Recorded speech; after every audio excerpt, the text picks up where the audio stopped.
सद्गुरूंचे पुण्यस्मरण,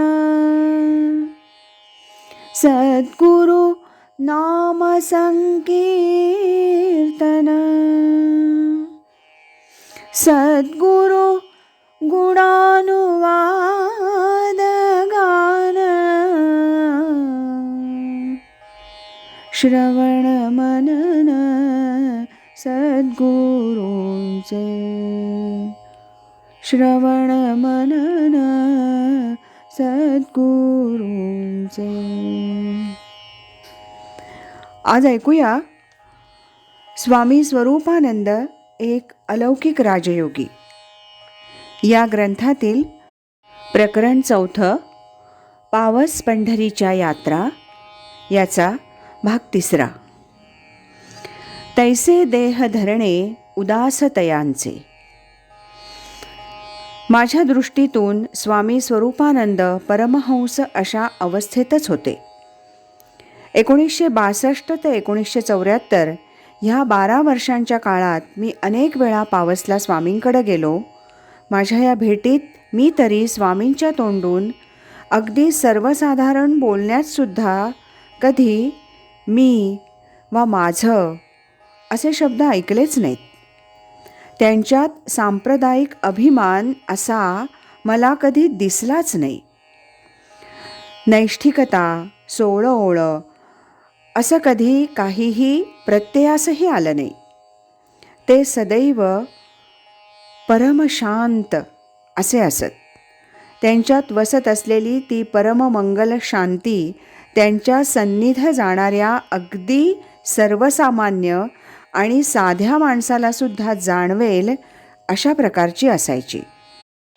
योगीराज सोहिरोबानाथांनी आपल्या एका अभंगात म्हटलं आहे, अहम मुवा अब सोहम हुआ. अहंकार मेला, लीन झाला आणि सोहम उदयास आला. अखंड सोहम साधनाद्वारा स्वामींनी असंच काहीतरी ध्येय गाठलं होतं असं मला माझ्या भेटीतून नेहमी वाटे. ह्या सर्व साधनेमुळे त्यांच्यातील अहंतेच्या सर्व प्रकारच्या उर्मी निमालेल्या आणि थंड झालेल्या अशा माझ्या प्रत्ययास येत. आता जायांचे लेणे जैसे अंगावरी आहाच वाणे, तैसे देह धरणे उदास तयांचे. अशीच काहीतरी त्यांची अवस्था होऊन राहिलेली मला दिसे. स्वामी साक्षात्कारी होते. त्यांचं ते अलौकिक तेज, त्यांच्या बोलण्यातील तो प्रेमळ आविष्कार, त्यांचं सरळ बोलणं सर्व कसं दर्शनात प्रशस्तीही असंच देणारं होतं. आणि म्हणूनच माझ्या प्रत्येक भेटीत साक्षात्कारी पुरुषांचं वर्णन असलेल्या ज्ञानेश्वरीतील या ओव्यांची एक दिव्य प्रचिती मला त्यांचं दर्शन घेतल्यावर सदैव येत असे.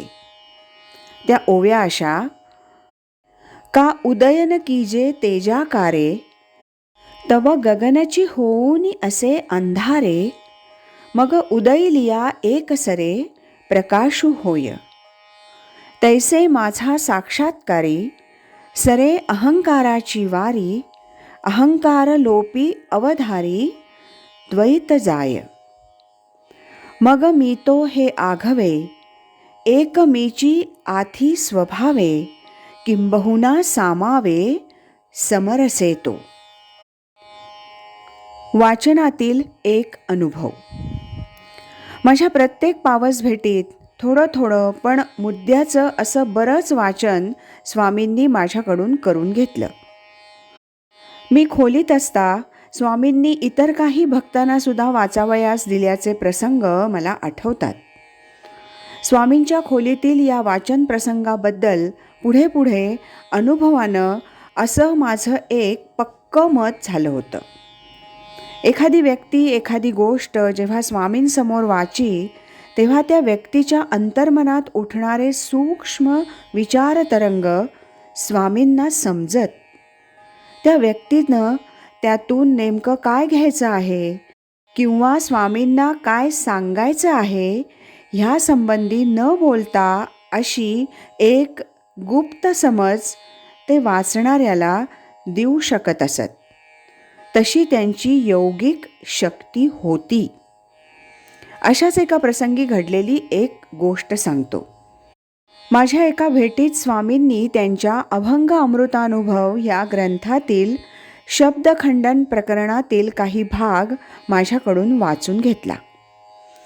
मी त्यातील अभंग त्यांच्यासमोर बसून वाचू लागलो. अभंगामागे अभंग असं माझं वाचन चालू होतं.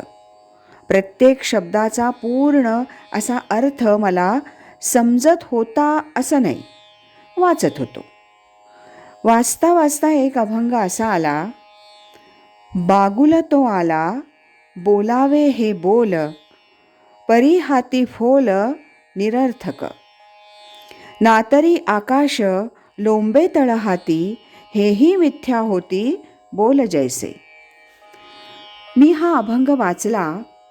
माझ्या अंतर्मनी बागुल ह्या शब्दाचा अर्थ मला समजला नव्हता. मनात विचार उठला, असेल एखादा पक्षी.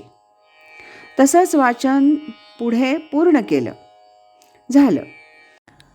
इति श्री स्वामी स्वरूपानंद विरचित श्रीमद् अभंग अमृतानुभवे शब्दखंडन नाम षष्ठं प्रकरणं. हरये नमः हरये नमः. असं माझं वाचन संपवून स्वामींना नमस्कार करून आणि प्रसाद घेऊन मी खोलीच्या बाहेर आलो. नंतर देसायांच्या घरात गेलो. चहा घेतला आणि ओटीवर येऊन बसलो. ह्या मुदतीत अर्धा तासाचा तरी काळ झाला असेल.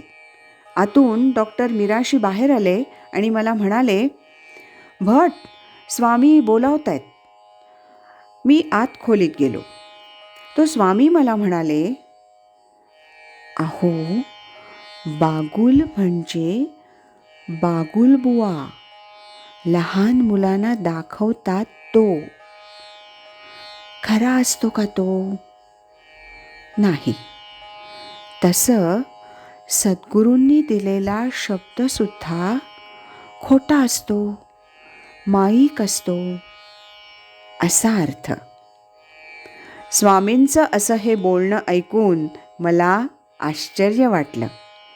माझ्या वाचनात आणि तो सुद्धा मनात अर्थदृष्ट्या अडलेल्या त्या बागुल शब्दाचा स्वामींनी असा हा वेध भरला होता, हे पाहून मी भारावून गेलो. आज इथेच थांबूया.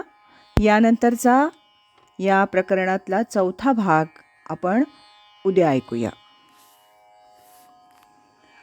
श्रीमद् सच्चिदानंद सद्गुरु श्री स्वामी स्वरूपानंद महाराज की जय.